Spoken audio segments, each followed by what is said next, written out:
أعوذ بالله من الشيطان الرجيم. بسم الله الرحمن الرحيم.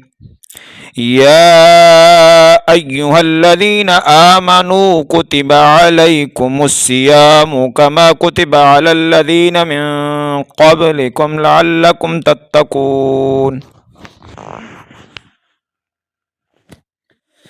أياما معدودات، فمن كان منكم مريضا أو على سفر فعدة من أيام أخر، وعلى الذين يطيقونه فدية طعام مسكين، فمن تطوع خيرا فهو خير له، وأن تصوموا خير لكم إن كنتم تعلمون.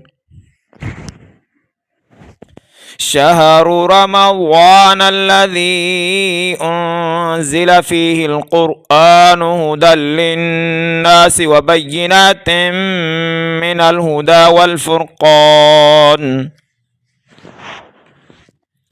فمن شهد منكم الشهر فليصمه، ومن كان مريضا أو على سفر فعدة من أيام أخر،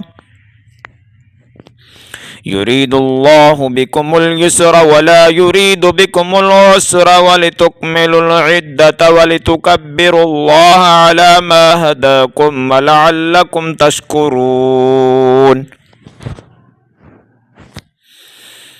وإذا سألك عبادي عني فإني قريب أجيب دعوة الداعي إذا دعاني فليستجيبوا لي وليؤمنوا بي لعلهم يرشدون. أحل لكم ليلة الصيام الرفث إلى نسائكم هن لباس لكم وأنتم لباس لهن، علم الله أنكم كنتم تختانون أنفسكم فتاب عليكم وعفى عنكم،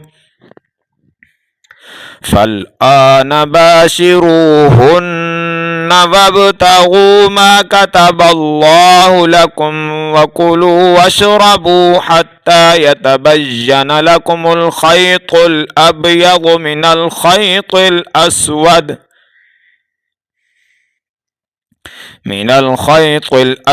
من الفجر، ثم أتموا الصيام إلى الليل، ولا تباشروهن وأنتم عاكفون في المساجد، تلك حدود الله فلا تقربوها،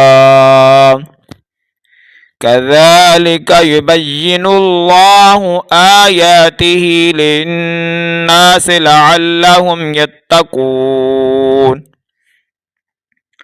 ولا تأكلوا أموالكم بينكم بالباطل وتدلوا بها إلى الحكام لتأكلوا فريقا من أموال الناس بالإثم وأنتم تعلمون.